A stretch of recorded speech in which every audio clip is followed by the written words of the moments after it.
Imagine planting a garden just once and having it feed you for years with almost zero effort.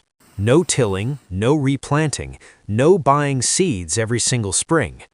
This isn't some fantasy, it's a forgotten way of growing food. For generations, our ancestors grew superfoods that could thrive all on their own. Plants so resilient, you could barely kill them if you tried.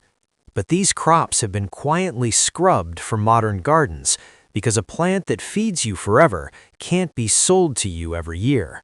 Today, we're bringing them back. We're about to uncover 10 forgotten crops you can harvest forever.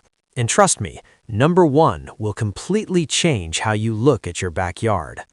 Coming in at number 10 is a plant with a name straight out of a storybook, Good King Henry. This isn't your average leafy green. This was a staple in European cottage gardens for centuries, long before modern spinach was even a thing. It's sometimes called poor man's asparagus, a nod to its long history as a reliable food for everyday people. So why did it get forgotten? As farming became industrialized, we started favoring plants that could be harvested all at once by a machine. Good King Henry, a plant you pick from continuously, just didn't fit the new model and got demoted to the status of a common weed. But for the lazy gardener, this is its superpower. Good King Henry is a tough perennial that just laughs at neglect. Hardy in zones 3 and up, it'll grow in all kinds of soil. And while it likes partial shade, it can still give you a harvest in almost full shade. Once you plant it, it can self-seed and come back year after year, forming a patch of food that needs basically zero help from you. Pests and diseases almost never bother it. The whole plant is a workhorse.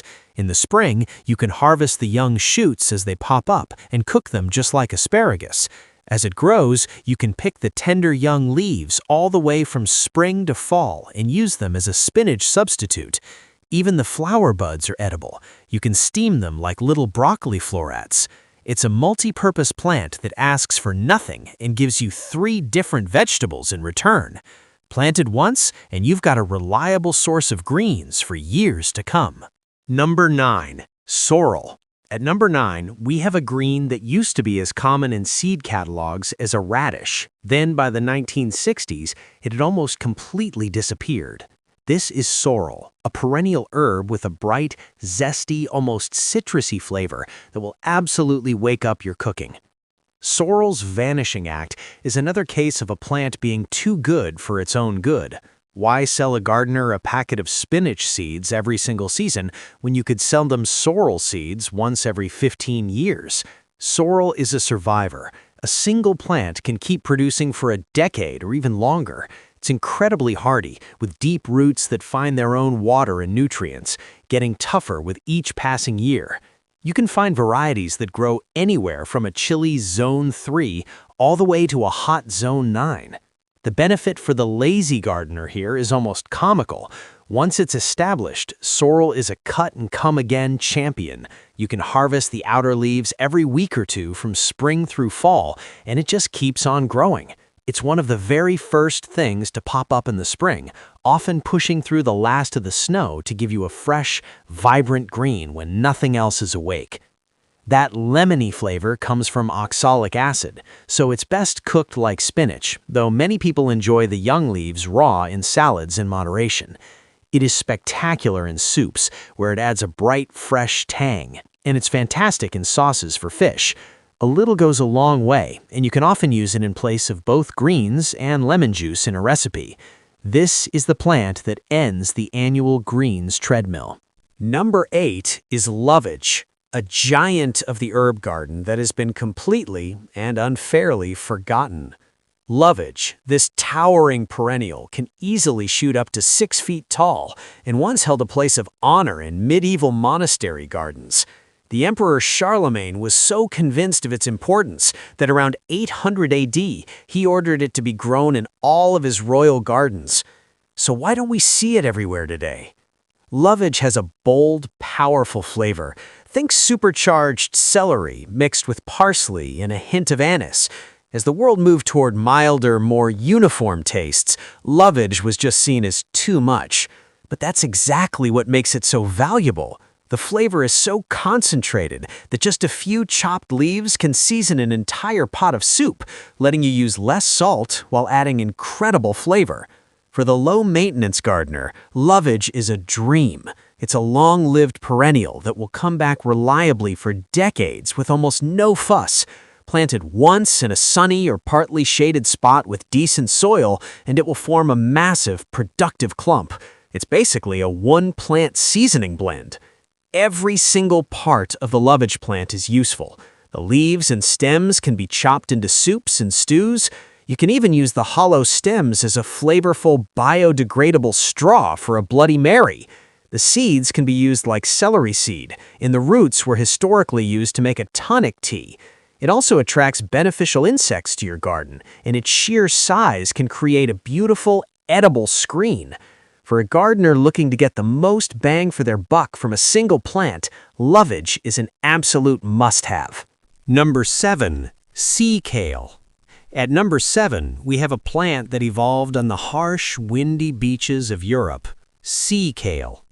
This is a vegetable that doesn't just tolerate tough conditions, it thrives in them.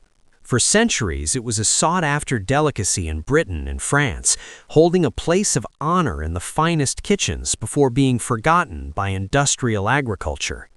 Its disappearance is a story of convenience. Sea kale couldn't be easily scaled up for supermarkets, and its unique harvest method didn't fit the mold. But for the backyard grower, especially one with challenging coastal, windy, or rocky soil, this plant is a treasure. It handles salt, drought, and poor soil without a single complaint. The magic of sea kale is a technique called forcing. In late winter, you cover the plant's crown with an upturned pot to block out all light. The emerging shoots, stretching for a light they can't find, grow pale, tender, and incredibly sweet. These blanched shoots are the prize. Steamed and served with melted butter, they're considered a luxury on par with asparagus, with a delicate, nutty flavor. But that's not all. The young, bluish-gray leaves can be eaten raw or cooked, and the flower buds can be cooked like broccoli. And it's a true perennial. Plant it once, and it can give you a harvest every spring for 10 years or more. Growing sea kale is more than just gardening. It's an act of conservation, as wild populations are in decline. By giving it a home, you're preserving a piece of culinary history. Number 6. Walking onions. Our number 6 crop is a plant that seems to have a magical will to live, the walking onion. Also known as the Egyptian onion or tree onion. This plant literally plants itself, walking across your garden over the years. Its survival strategy is pure genius. Instead of making flowers and seeds, the walking onion grows a cluster of small bulbs or bulbils at the top of its stalks. As these get heavy, the stalk bends over, touches the ground, and the bulbils plant themselves, starting a new clump a foot or so away. This is exactly why big farms forgot about it. You can't neatly mechanize a plant that wanders around. But for a home gardener, this is the ultimate self-perpetuating food. Hardy in zones 3 through 10, this plant is ridiculously easy to grow. It puts up with poor soil and is vigorous and trouble-free. You plant the bulbils one time and you have onions forever. The uses are endless. You can snip the green shoots early in the spring and use them like scallions.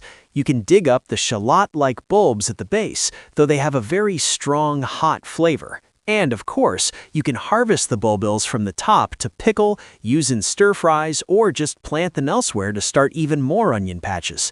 You will never need to buy onion sets or seeds again. We're halfway through our list of forgotten powerhouses. If you're already feeling inspired to build a garden that works for you instead of the other way around, do me a favor and hit that subscribe button. We are all about rediscovering this lost wisdom to create resilient and abundant gardens. Join the movement. Number 5. Horseradish. Kicking off the top 5 is a root that simply refuses to die: horseradish. This plant is the definition of indestructible. Known for its pungent, sinus-clearing flavor, horseradish has been prized for both its culinary and medicinal qualities for over 3,000 years. It's one of the bitter herbs of the Passover Seder, and Old English inns grew it to make drinks to revive exhausted travelers. Horseradish was never truly forgotten, but growing it was left to commercial farms, and most of us only know it from a jar. The idea of growing this powerhouse at home has been lost, which is a shame because it's so easy. Its aggressive nature is exactly why it's perfect for the lazy gardener. Plant one small piece of root and you will have horseradish for life. It's hardy down to zone 2 and thrives on neglect. Just be warned, it can become invasive, so it's best to plant it in a large pot or a contained area. The magic happens when you grate the root. This action releases the pungent mustard oil that gives horseradish its signature kick. The flavor of homegrown, freshly grated horseradish is infinitely more powerful and complex than anything you can buy in a store. Interestingly, by the mid-1800s, it had become a commercial crop in America, with one John Henry Hines bottling his mother's recipe in clear glass to show off its quality, a brand new marketing idea at the time. Number 4. Rhubarb. At number 4, we have the plant affectionately known as the pie plant, rhubarb. This is a bomb-proof perennial that's practically a landscape feature with its huge leaves and thick, colorful stalks. While it's technically a vegetable, its tart flavor made it a popular fruit substitute for pioneers who didn't have fruit trees yet. Rhubarb is the epitome of a plant-it-and-forget-it crop. Native to Siberia, it's incredibly hardy, easily surviving down to zone 3. A single rhubarb crown, once established, can stay productive for 20 years or more with almost no care. Its history is long and fascinating. For thousands of years, it was grown in China for its medicinal roots. It wasn't until much later that people discovered the stalks were not only edible, but delicious, especially when cooked with sugar. And a crucial reminder, only the stalks are edible. The leaves contain high levels of oxalic acid and are poisonous. But here's the forgotten secret of rhubarb for the lazy gardener. Those giant, toxic leaves are biodegradable mulch machines. After you harvest the stalks, just lay the leaves down at the base of other plants. They'll suppress weeds, hold in moisture, and feed the soil as they break down. It's a plant that feeds you and then helps you grow more food. Number 3. Asparagus. Entering our top 3 is the undisputed king of long-term vegetables, asparagus. There is no other crop that better represents the plant once, harvest forever philosophy. When you plant asparagus, you're not just planting for this year, you're making a 20 to 30-year investment in your garden's future. The reason asparagus isn't in every garden is simple: patience. It needs 2 to 3 years to get established before you can start harvesting. In our world of instant gratification, that's a tough sell, but that initial wait pays off for decades. Once your patch is established, it will reward you with a bounty of tender spears every single spring, with almost no work from you. Hardy in zones 3 through 8, asparagus is incredibly resilient. The process is simple. Plant the crowns in a trench, mulch them, and then you wait. For the first 2 years, you just let the plant grow into its ferny foliage to build a strong root system. Starting in year 3, you can harvest spears for about 6 to 8 weeks each spring. After that, you let the rest grow into ferns to recharge for next year. This cycle continues year after year, a reliable and delicious ritual. There is nothing like the taste of fresh-picked asparagus, snapped straight from the garden and cooked within minutes.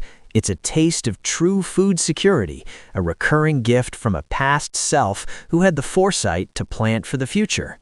Number 2, we have a native superfood that was almost completely erased from our food system, the American groundnut. This is not a peanut. This is Apios americana, a perennial vine that produces strings of delicious, protein-packed tubers. It was a critical food source that helped the Pilgrims survive their first winters after the Wampanoag people taught them how to find and use it. Later, the colonists came to rely on it so much they actually passed laws forbidding Native Americans from digging it on English land. The groundnut is a forgotten treasure. As a nitrogen-fixing legume, it actually improves the soil where it grows, making it perfect for a permaculture setup. The plant produces long vines with chains of tubers underground. These tubers have a nutty flavor, a texture finer than a potato, and have up to 3 times the protein. Hardy from zones 3 to 9, it's an adaptable and tough plant. You can harvest the tubers year-round, but they're best from late fall to early spring. You just dig up a section of the vine, take the tubers you need, and the plant keeps right on growing. You can boil, roast, or fry them just like potatoes. A critical note, the tubers must be cooked, as they are toxic raw. The groundnut is a perfect example of a plant that was pushed aside because it didn't fit a commercial model, yet it offers incredible resilience, nutrition, and soil-building benefits for the home gardener. It's a true piece of American history you can grow right in your backyard. And here it is. The #1 forgotten crop you can harvest forever is a plant so vigorous, so productive, and so impossible to kill that its reputation precedes it. The Jerusalem artichoke, also known as the sunchoke. This plant breaks every rule of modern farming, and that is its genius. It's not an artichoke, and it's not from Jerusalem. It's a native North American sunflower that produces an insane abundance of edible tubers. The name is likely a mangled version of the Italian word for sunflower, girasole. It was grown extensively by Native Americans and helped sustain early settlers. So why was it forgotten? Because it's almost too successful. Jerusalem artichokes spread aggressively. If you leave even the tiniest piece of tuber in the soil, it will grow a new plant. For the neat, tidy rows of industrial farms, this is a nightmare. For the lazy gardener looking for a permanent, self-sustaining food source, this is a miracle. You literally can't get rid of them. They will always come back. Hardy in zones 3 through 9, these plants will grow up to 10 feet tall with beautiful little sunflowers, but the real treasure is underground. They store their energy as inulin, not starch, which means you can leave them in the ground all winter and just dig them up as you need them. They are your living pantry. You can eat them raw, they're crisp and refreshing in salads, or roast, boil, or puree them into a creamy soup. The Jerusalem artichoke is the ultimate survival crop. It represents true food independence. Once you have it, you will never be without a source of food. It's a permanent, reliable crop that multiplies itself forever, asking for nothing but a patch of dirt to call home. So there you have it, 10 remarkable crops that completely flip the script on gardening. Good King Henry, the triple duty green, sorrel, the forever spinach, lovage, the one-plant spice rack, sea kale, the coastal delicacy, walking onions, the plant that sows itself, horseradish, the indestructible root, rhubarb, the pie plant that mulches your garden, asparagus, the 30-year investment, the American groundnut, the soil-building protein powerhouse, and finally, the Jerusalem artichoke, the unstoppable food machine. The beautiful thing about these plants is that they turn your garden from an annual chore into a permanent living system that gets stronger every year. Instead of starting from scratch every spring, you're building an inheritance. You're creating a food system that doesn't depend on supply chains or constant work. You don't need a perfect garden. You don't need expensive tools. You just need the right plants. The journey to true food independence starts with a single planting. If this has sparked a new way of thinking about your garden, please subscribe and join our community. We're all about rediscovering this forgotten wisdom. I have a question for you, and I want you to answer it in the comments below. Which one of these 10 crops are you going to plant first? What's the first step you'll take towards building your own forever garden? I read every single comment, and I'm excited to see what you choose. And be sure to hit that notification bell, because in our next video, we're revealing the top perennial fruits you can plant once for a lifetime of sweet, effortless harvests. You won't want to miss it. Plant for the future. Start today.